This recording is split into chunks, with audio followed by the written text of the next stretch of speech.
3학년 학생 여러분, 안녕하세요. 이번 시간에는 수학 익힘 46쪽, 47쪽 문제를 함께 풀어보도록 하겠습니다. 여러분 먼저 문제를 다 풀어보신 이후에 영상을 재생해서 풀이와 정답을 확인해 보시기 바랍니다. 46쪽 제일 위에 있는 내용부터 살펴보겠습니다. 1번 네모 안에 알맞은 말을 써 넣으세요. 우리가 원의 중심, 반지름, 지름에 대해서 이미 배웠는데요. 이 중에 지금 원의 중심, 반지름, 지름이 무엇인지 생각해 보시기 바랍니다. 먼저 이렇게 지금 이 선분이 그어져 있는데요. 이 선분은 원의 지름입니다. 원 위에 두 점을 연결했는데 그 선분이 원의 중심을 지날 때 그것을 원의 지름이라고 이야기했습니다. 따라서 이 점 O는 원의 중심이 되겠습니다. 그리고 지금 이 선분은 원의 중심에서부터 원 위에 있는 한 점까지 이은 선분입니다. 이것은 우리가 원의 반지름이라고 부르기로 약속을 했습니다. 따라서 원의 중심, 원의 지름, 원의 반지름으로 생각을 해 주시면 됩니다. 2번 원의 중심을 찾아보세요. 여러분이 누름못 가지고 띠 종이로 원을 그렸었죠. 그때 우리가 원의 중심에서 누름못이 눌렸던 그 지점이 바로 원의 중심이었습니다. 기역, 니은, 디귿, 리을이 있는데요. 원 위에 있는 점은 원의 중심이 아닙니다. 그렇죠. 우리가 이 그려진 원에서부터 모두 같은 거리에 있는, 왜냐하면 띠 종이가 이렇게 있을 때 띠 종이에서 누름못이 눌린 곳이 여기라면, 예를 들어 연필이 찍힌 곳이 여기, 그러면 이 거리가 항상 똑같았습니다. 따라서 원 위에 있는 거리까지 전부 동일해야 하는데요. 기역의 경우에 원 위에 있는 점 여기까지는 가까운데 여기까지는 멉니다. 디귿 같은 경우에도 여기는 가까운데 또 여기는 멀게 표현을 해 줄 수 있는데요. 점 니은 같은 경우에는 원 위에 있는 어떤 점까지도 길이가 같습니다. 그리고 우리가 기역, 니은, 디귿, 리을 중에 보기에도 니은이 원의 중심, 원의 가운데 있는 것으로 보이기 때문에 원의 중심은 점 니은이다. 이렇게 찾아줄 수도 있습니다. 3번 살펴보겠습니다. 원의 중심과 원 위에 한 점을 잇는 선분을 3개 그어보세요. 원의 중심, 그리고 원 위에 한 점, 이것을 잇는 선분, 이것을 우리가 뭐라고 했죠? 바로 원의 반지름이라고 했습니다.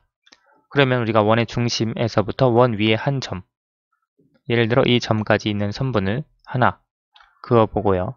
또 원 위에 한 점을 잇는 선분을 이렇게 그을 수 있습니다. 그리고 또 다른 한 점까지 있는 선분을 이렇게 그어 볼 수 있는데요. 지금 이 선분들은 각각 전부 다 반지름이라고 하는 것을 배운 내용을 통해 알 수 있습니다. 4번 한 원에는 중심이 몇 개 있나요?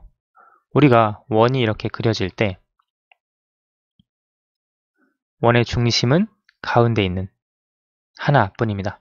왜냐하면 여러분이 누름못으로 원을 그려봤지만 우리가 누름못에서 누름못이 찍히는 그 지점은, 그 점은 딱 하나뿐입니다. 다른 데를 찍어서 여러분 띠 종이에 다른 연필 부분을 가지고 원을 그려본다면 다른 원이 나옵니다. 따라서 똑같은 하나의 원, 같은 모양의 그리고 같은 위치에 있는 한 원에는 중심이 한 개뿐입니다.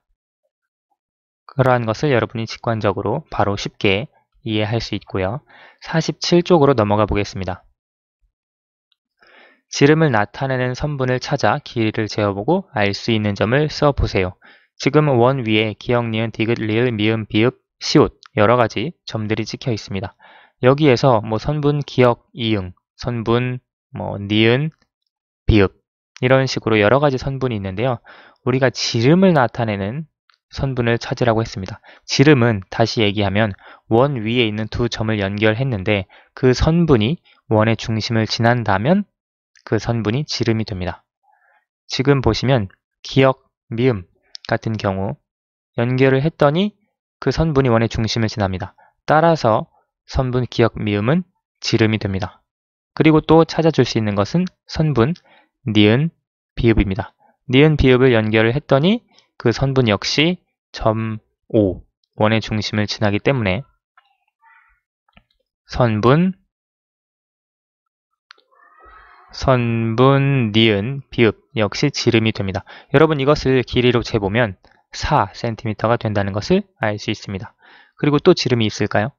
우리가 디귿 시옷은 선분이 아닙니다. 이렇게 꺾여져서 가기 때문에 리을 시옷이 선분이 됩니다. 두 점을 이은 선분이요. 디귿 시옷 같은 경우에 선분을 이어주면 이렇게 이어집니다. 그렇겠죠? 따라서 선분 리을 시옷이 또 다른 지름이 됩니다. 원의 중심 5를 지나기 때문에요. 따라서 선분 리을 시옷이 지름이 되고 이 길이 역시 4cm가 됩니다. 이것을 통해서 알 수 있는 것은 한 원에서 원의 지름은 모두 길이가 같다는 것을 알 수 있습니다. 따라서 우리가 원의 지름은 모두 길이가 같다 라고 써줄 수 있겠네요. 6번으로 넘어가겠습니다. 주변에서 원의 중심, 반지름, 지름을 볼 수 있는 경우를 찾아보세요. 지금 원의 중심과 반지름과 지름을 찾을 수 있는 경우를 생각을 해 주어야 하는데요. 남자아이는 지금 자동차의 타이어에서 반지름을 찾아 주었습니다. 타이어에도 원이기 때문에 원의 중심이 있겠죠. 그리고 원의 중심으로부터 원 위에 있는 한 점까지 이었을 때 그것이 반지름이 됩니다. 따라서 표시한 점이 원의 중심이 되고요. 원의 중심과 원 위에 한 점을 이은 선분이 반지름입니다. 따라서 이 선분이 반지름이 되고요. 지름도 찾아줄 수 있습니다. 원이기 때문에요. 원 위에 두 점을 이은 선분, 지금 이 선분인데요. 이 선분이 원의 중심을 지나기 때문에 이 선분이 원의 지름이 된다는 것을 알 수 있습니다. 이 외에 우리가 또 원의 중심, 반지름, 지름을 찾을 수 있는 경우가 있을까요?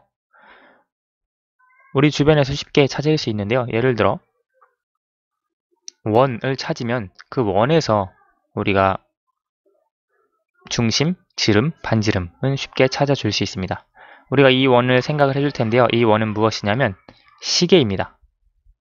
시계, 동그랗게 생긴 시계인데요. 이것도 마찬가지로 원의 중심이 있겠죠. 아마 시침과 분침이 모여있는, 만나는 그 점이 원의 중심이 되겠고요. 여기 12, 1, 2, 3 숫자가 전부 써 있을 거예요. 이 테두리의 한 점까지 원의 중심에서부터 선을 이었을 때 이것이 바로 원의 반지름이 됩니다. 그리고 원의 두 점을 이었을 때 시계의 테두리, 시계 위에 있는 두 점을 이었을 때 그 선분이 원의 중심을 지난다면 이것은 지름이 됩니다. 따라서 이것은 지름이 되고요. 이것은 반지름이 됩니다. 그리고 이것은 원의 중심이 된다는 것을 알 수 있습니다. 이 외에도 다양한 원을 우리가 주변에서 찾는다면 그 원에서 원의 중심, 원의 반지름, 원의 지름을 다 찾아줄 수 있을 거예요. 오늘은 여기까지 하도록 하겠습니다. 감사합니다.